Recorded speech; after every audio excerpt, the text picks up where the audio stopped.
Tonight, the Toronto Raptors back in action. You know, it feels to me like I'm ready to play the entire roster tonight, and I don't remember feeling like that normally. Lots of excitement as the Raptors take to the home court for the first time in more than a year and a half. The team kicking off their first preseason game tonight in Toronto against the 76ers. Plus, the COVID-19 pandemic remains an urgent public health emergency. After being in recess for almost 4 months, the Ontario legislature was back in session today with a throne speech that focused on pandemic recovery. And I think the legalization of rooming houses across Toronto is long overdue. Advocates are making their case, but the city says it needs more time before voting on whether to legalize rooming houses across Toronto. Good evening, I'm Kelda Yoon. February 28th, 2020. That was the last time the Toronto Raptors played a game here at home. Tonight, after more than a year and a half, the team is finally back in front of a home crowd, facing off against the Philadelphia 76ers at Scotiabank Arena. And while it was only a preseason game, fans were thrilled just to see the Raptors back on home court. Greg Ross was there. Let's go Raptors! Let's go Raptors! There's no place like home, and Raptors fans know that as well as anyone, because after 584 days, they finally got their Raptors back. It was worth it, worth the wait, but can't wait till the regular season starts. Because of the pandemic and border closures, the Raptors were forced to finish the 2019-2020 season and play all of last season in the U.S. Length of Barnes, Watanabe! Only about 9,500 fans were allowed inside to watch them play the Philadelphia 76ers tonight because of COVID regulations. But there was no shortage of enthusiasm. The vibe was amazing. Everyone was loud. Every missed shot from Philly, woo! Every missed three throw, woo! It's not just fans happy to have the Raptors back. It's just nice being back, really. Everyone's more comfortable here. We're used to the building, used to the people we see around. And it's more than just the comforts of Scotiabank Arena for players. Fred Van Vliet said this about living in Toronto. I didn't realize how much I missed living here until I came back. So just become a second home for me. You know, this is the longest I've lived somewhere other than my hometown. The only thing that would top having the Raptors back for fans is seeing them return to winning. I have faith. I feel like Masai has built a team that's going to start over again. The Raptors won their preseason opener 123-107. They'll make their regular season return here at Scotiabank Arena on October 20th when they host the Washington Wizards. Greg Ross, CBC News, Toronto. After an extended summer break of nearly 4 months, the Ontario legislature resumed sitting today, kicking off a new session with a speech from the throne. The Progressive Conservatives using the speech to highlight progress in the fight against COVID-19, but revealing no new plans for the coming months as we head into next year's provincial election. Our Queen's Park reporter Mike Crawley has more. Premier Doug Ford arrives at the legislature to hear his government's speech from the throne, read by the Lieutenant Governor. Ontario has pursued the most cautious reopening in Canada. Throne speeches usually lay out a government's big future ambitions. This edition is mostly about managing COVID-19. As we have seen elsewhere in Canada and North America, the COVID-19 pandemic remains an urgent public health emergency. No specific new promises today from Ford's government on dealing with the pandemic or steering Ontario's economy past it. Your government remains steadfast in its commitment to an economic and fiscal recovery that is fueled by economic growth, not painful tax hikes or spending cuts. What wasn't in the throne speech? Nothing about education.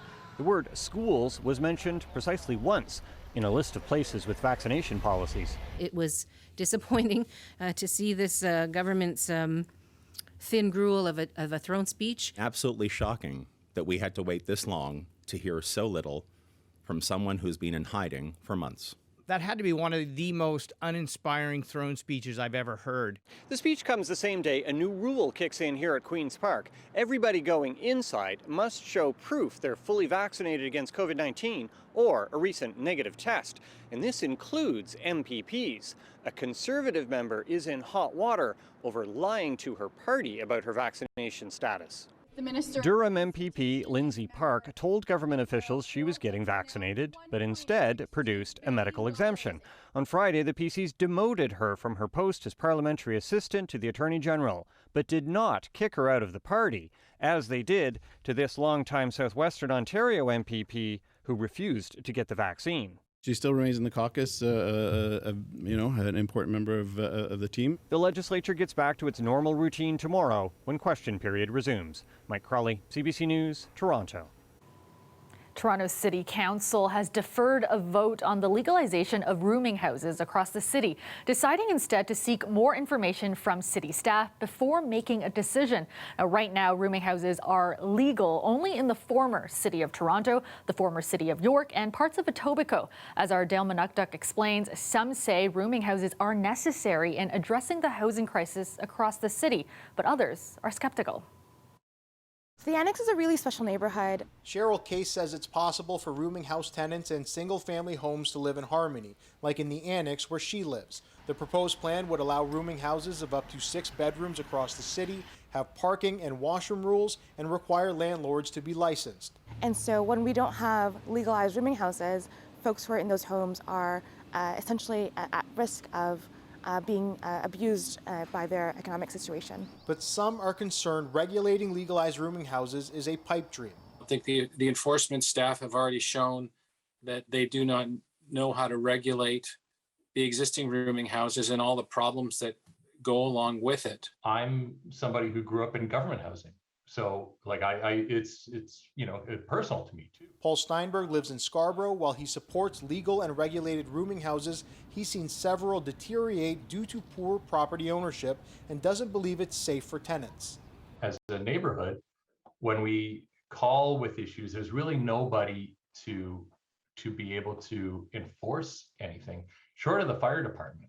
Toronto Fire says between 2010 and 2020, there have been 16 fatal fires in Toronto rooming houses, most in unlicensed homes. The city's plan would add 22 staff to municipal licenses and standards and 16 to Toronto Fire.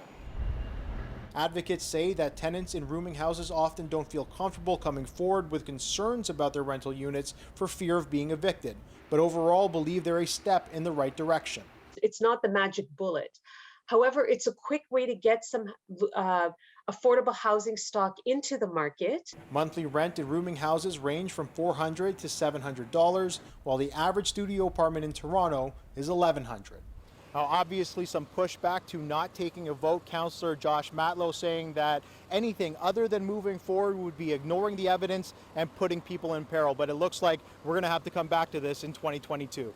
Dale Manukduk, CBC News, Toronto. Well, how about this for a surprise? An Ottawa couple who decided to list their brand new townhouse for rent finds out that a family had already started living there. This unexpected tenant saying he's already paid 2 months of rent to someone who claimed to be the owner. Stu Mills has more on a scam that has left victims on both sides. This townhouse in Ottawa's Barrhaven neighborhood is so new, there are no street signs and no backyard. Anuj Mittal's townhome was only completed a month ago. We just got the builder from last month and just put it out for rent. Mittal's family bought it as an investment property. They listed it with this agent. It's a brand new house, it's all clean. But the agent was shocked to get a call from a man claiming to be a tenant here. Neither the agent nor the owners had rented the townhome to anyone. Beautiful brand new home in Barrhaven. But Dave Polk had replied to a listing for the house on Kijiji. He agreed to see the place, then signed a lease, then e-transferred $4,300 without meeting the person calling himself the landlord. Under normal circumstances, yes, this would have raised some red flags. The construction worker says he assumed the deal was being conducted in the contactless, touchless fashion of other pandemic business. But no sooner had he and his family moved in than he was being asked to pay more months up front. I was like, too bad, bud. Like, we've got a signed, I've got a signed Ontario lease, standard lease agreement. Polk looked out the window, saw the name of the listing agent still on the sign outside, and called to complain. Neither the agent nor the family had ever listed the house on Kijiji. The listing was fake. The scammer was able to impersonate another MLS agent to get the lockbox code and text it to Polk. The real owners permitted him to stay for a week, but he's now living in his father's basement, hoping his bank will reverse the e-transfer of $4,300. I will never look at Kijiji again to find a place to live. Both provincial and Ottawa police are investigating this fraud. They say it's a version of a scam they've seen before, just taken farther than normal. Police with the Canadian Anti-Fraud Centre say in this digital age, renters need to be their own digital detectives. Use a reverse image search to look for duplicate listings. Google the address plus the word scam and see what comes up. And of course, never send money before meeting in person. Stu Mills, CBC News, Ottawa. Let's go to Colette Kennedy now with a first look at the forecast. And Colette, today, similar to yesterday, gloomy and drizzling for much of the day. Thanks, Kelda. Maybe it's not fair to describe this weather system this way, but kind of stubborn is the word that I would use, because it's not just the rain showers, so the dampness, but the cloud cover that's really going to be sort of hard to get rid of here. And I suspect a few folks would like to get rid of some of this. So still looking at some of these intermittent showers, less of it around the Golden Horseshoe, but into southwestern Ontario there. We get into tomorrow morning, still a little bit of wet weather, a lot of cloud cover still along the north shore of Lake Ontario and around, scooting around the west end as well. And then as I move this forward in time, we should start to see sunny breaks. And you see what's going to happen is there will be pockets in here where folks will have lots of sunshine. They're like, what are you talking about, stubborn clouds? Other areas, though, where we're going to see quite a bit of that cloud cover really hanging in there. Now, to go with this, we have at least been looking at our temperatures being mild. Today, they were closer to seasonal, but it's these overnight lows that are very mild and above seasonal. And not only that, the daytime high tomorrow certainly will be 14 tonight, and Kelda, that high tomorrow, especially if we get some sunshine coming through, 19. All right. Thanks so much, Colette. Peel police are continuing to search for a missing Mississauga man who was last seen Saturday night. Investigators say 33-year-old Ruben Mukia is believed to be in a state of crisis and possibly armed. Jessica Ng has the details. We are concerned that he may be in possession of some handguns, some firearms, more than one. Peel Regional Police are looking for Rubens Mukea. The 33-year-old Mississauga man was last seen at a family home in the area of Westminster Place and Rathburn Road East Saturday night. On Sunday, family members reported him missing and in distress. I would classify that he's going through an episode of crisis and experiencing some episode of mental health. Mukea is described as 5 foot 9 inches with a medium build and short brown hair. He was last seen in an olive green windbreaker with white running shoes and carrying a black backpack. He is said to be traveling by foot. Mukea is not known to police, and officers tell CBC News they're not aware of any previous mental health crisis or condition for the 33-year-old. They also say the firearms that he could be carrying at this time are legal, registered handguns. We have some specific concerns, and those have been addressed and are being looked at by investigators. The Mississauga man is also known to frequently use public transit and is said to be familiar with getting around in the GTA. A command post set up near Tompkin Road in Rathburn is acting as a communications center for the search. Several police divisions, as well as Toronto Police and OPP, are assisting with the investigation. So far, there are no local school or area closures. We have considerable resources attributed to this incident, and we will be here. If anybody has information, we ask that they not approach him and contact police via 911. Jessica Ng, CBC News, Mississauga. A woman has died after a single vehicle collision in Mississauga this afternoon. It happened just after 2 p.m. in the parking lot of a brick store near Ridgeway and Dundas Street. Paramedics say the woman crashed her car into a parked tractor trailer. Police are investigating. The family of a Richmond Hill man who was shot and killed almost a year ago is speaking out today. Amir Hussein Homayuni, also known as Danny, was shot outside his home last November. Today, the 18-year-old man charged with first-degree murder in his death appeared in court. Natalie Collada reports. On November 13th, 2020, our family lost this light and joy, Danny. Family and friends of Danny Homayuni hold signs outside the courthouse. Their 35-year-old was shot and killed nearly a year ago, and emotions are still raw. We know nothing will bring him back, But we don't want one more family to go through this agonizing pain that we've been going through every single day.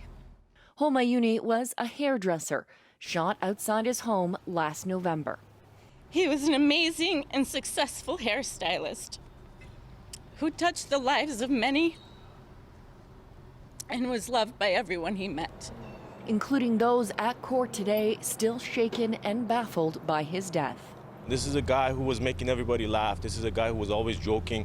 And to get gunned down in Richmond Hill, in a family place where, you know, I live minutes from there. And in front of his house, this is something that should not be happening in our city. Last year, police released images of a suspect vehicle seen in the area, hoping that someone would recognize it, even though it had stolen plates. A month later, 18-year-old Jaheim Claudius Johnson of Toronto was charged with first-degree murder. Natalie Collada, CBC News, Toronto. The city's deputy mayor wants to cool off one of the summer's hottest trends, renting a private backyard pool by the hour. An online platform called Swimply matches pool owners with those who want to go for a dip. Hundreds of people in the Toronto area signed up to host this year, but as our Angelina King tells us, it's not going swimmingly with some neighbors. Alina Dusha and her neighbor have more than 30 recordings like this. This is just an example of how loud it is. Video and audio of what they say is incessant noise. They say large groups of people rented their neighbor's pool hour after hour all summer long. We weren't able to go out in the backyard anymore because there was noise all the time. I started being scared to go out on the street. They say their neighbor's pool was listed on Swimply, a website that allows homeowners to rent their pools out to strangers for between $15 and $200 an hour. Dusha says it feels like she lives next to a business, a busy one. Daily, from morning 9 a.m. I would say until almost 11 p.m. on average 10 hours per day.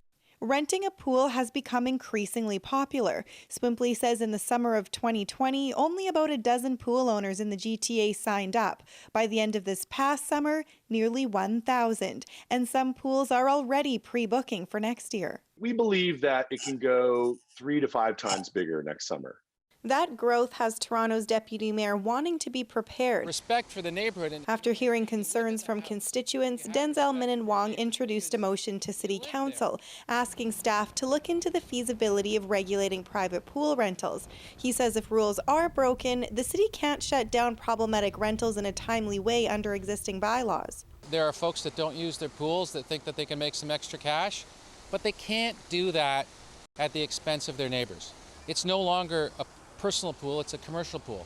Swimply says problems are rare, and it's typically families renting the pools. The vice president of growth says if someone is violating the company's terms, it shuts things down. We get in front of that as quickly as we can. We want these experiences to be polite, and we want them to be sustainable and joyous.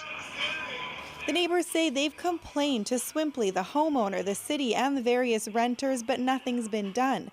They don't just want rentals regulated, they want them banned. I appeal to the city and concerned government officials to do something about this, and it should be stopped permanently.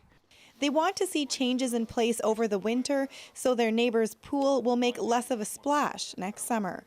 Angelina King, CBC News, Toronto.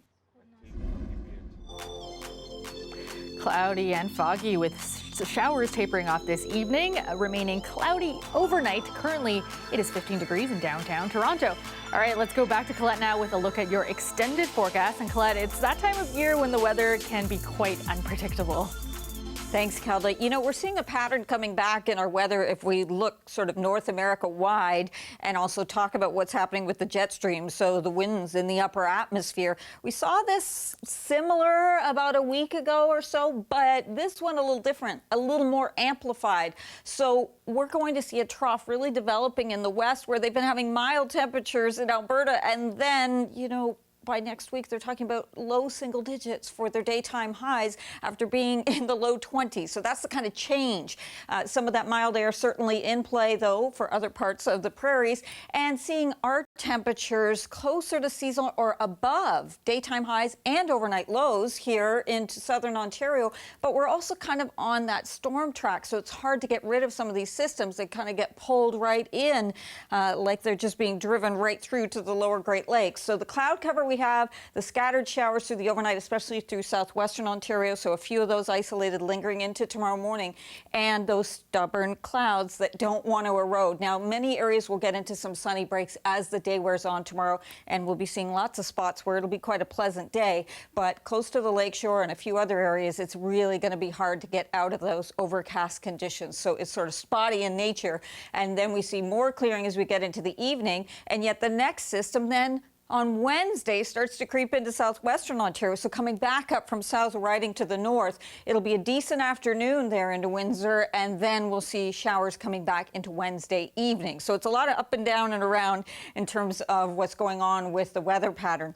Overnight tonight, there are your mild temperatures that we're talking about. Low 20s showing up, and again, where you get some of these sunny breaks starting to pop through, we could see a few of those numbers going up further, but it's also the humidity. You can add another 5 to kind of get the feels like temperature. Windsor, it's going to feel like 26. Tonight, your lows all around the Golden Horseshoe. St. Catharines, 20 degrees tomorrow. Markham, Oshawa, you may get there as well if we can get rid of those clouds.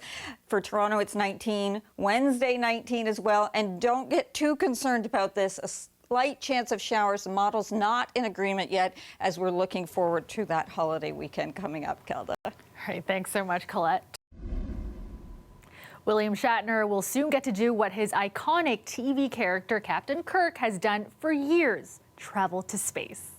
Blue Origin announced today that the Canadian actor will be on their next space flight set for October 12th.